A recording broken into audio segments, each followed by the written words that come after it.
Hello, this is Vaclav, and in this video we're gonna have a look at the LFOs of the Neo Trinity and how you can take your modulation shapes to the next level. There are several ingredients at your disposal to make spicy modulations, but we have to start at the basics. So I have this filter sweep, so let's put some LFO on that.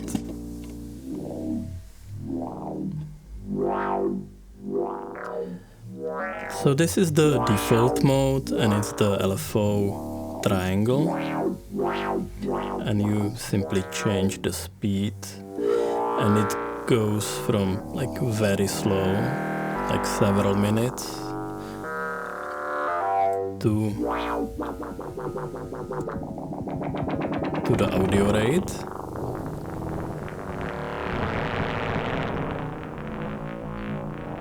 So there's quite some range.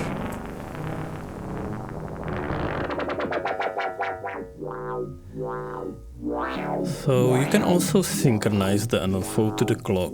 You do it by holding Shift and pressing clock. And now the rate knob becomes a divider of the clock.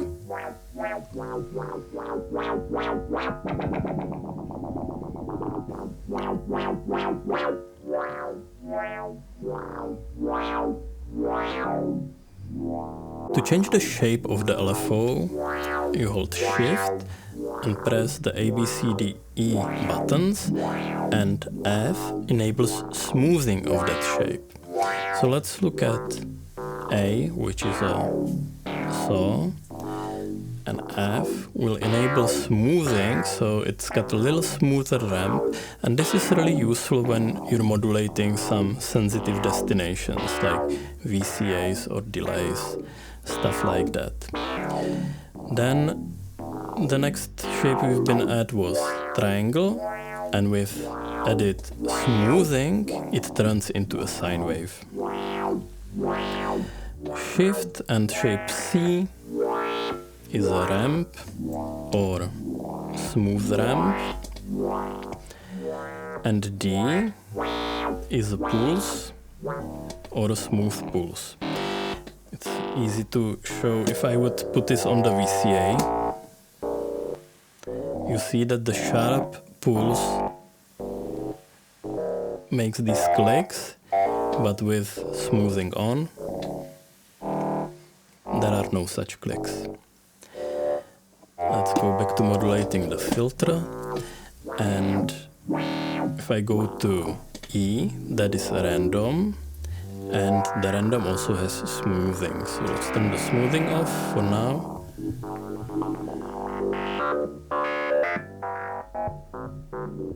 So now it just generates random voltages, and with smoothing on, it makes linear interpolation and creates this smooth random.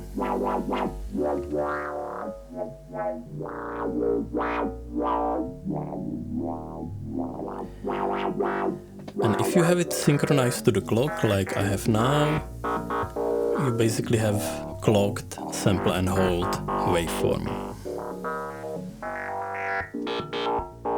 Let's go back to the triangle. And the LFOs can be either unipolar or bipolar. Now by default they are bipolar, which means that they go from -5 volts to +5 volts. To change them to unipolar, I hold the channel, I'm on channel E now, and click the mute button. And now I'm on unipolar mode, so it's only going from 0 volts to +5 volts. And this is very useful when I would be controlling VCA, because VCAs only take positive voltages. If I would re-enable the bipolar mode, the signal would be basically silent for half of the wave cycle, because the VCA ignores negative voltages. Now that we know what we're working with, let's make it more exciting by adding some automation. I can either reset the LFO cycle by holding Shift and pressing Rec, or record these reset events as triggers by holding REC and pressing Shift. And now it's looping. I can erase those triggers by double tapping Shift. I can record the rate automation by holding REC and turning the rate knob.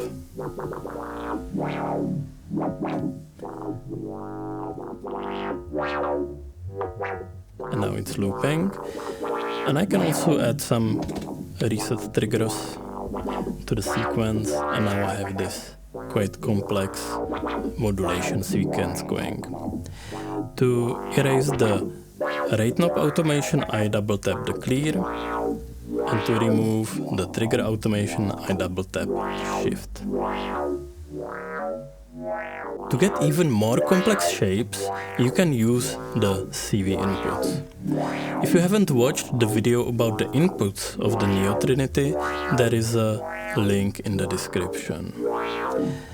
First up, let's send the clock output to the input of E and select the input mode of E by holding E and pressing Mode to sample and hold. And now each clock will trigger a sample and hold circuit, and it will produce this staircase type modulation. To have a bit more control about the staircase, I can use channel F instead of the clock. And channel F is giving me this blue LFO. I can make it faster, so I'm doing very small steps. Or make it slow to have almost like sampled random voltages.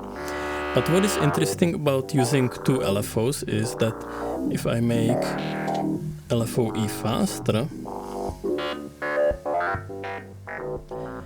it will generate these semi-random patterns, and they are actually interference patterns between the two LFOs. So there is some repetition to them, there is a pattern behind them.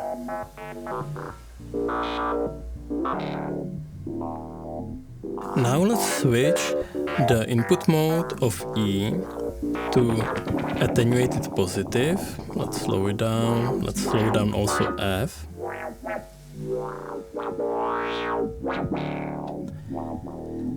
And basically now channel F is controlling the speed of LFO E.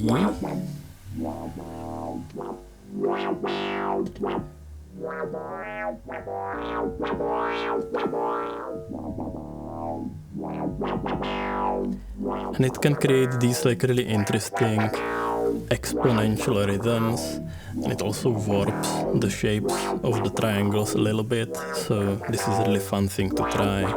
And also there is a lot happening when you fine-tune the two frequencies and change their ratios.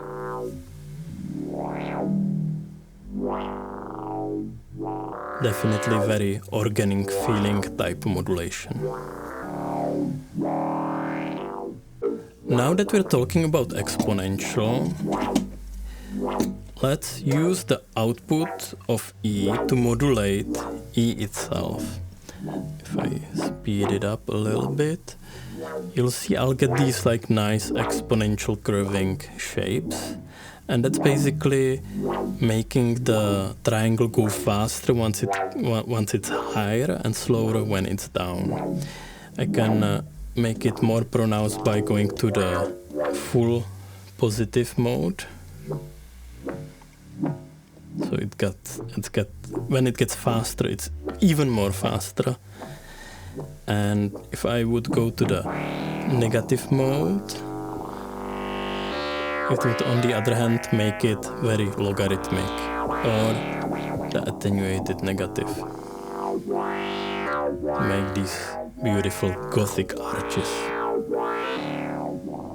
Let's do a little bit more interference patterns.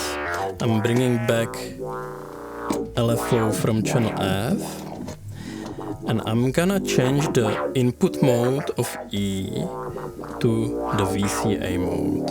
So now the LFO on channel F is controlling the amplitude of the LFO on channel E. To make it easier to see, I will speed up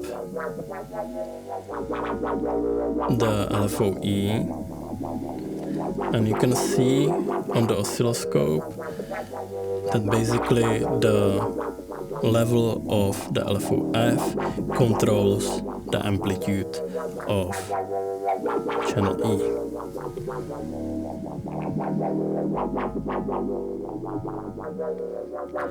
And now just imagine what you could do with automation.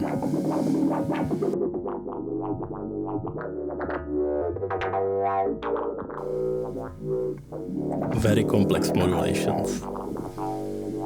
So these were the simple yet very powerful and musical LFOs of the Neo Trinity. What will you modulate? See you in the next video.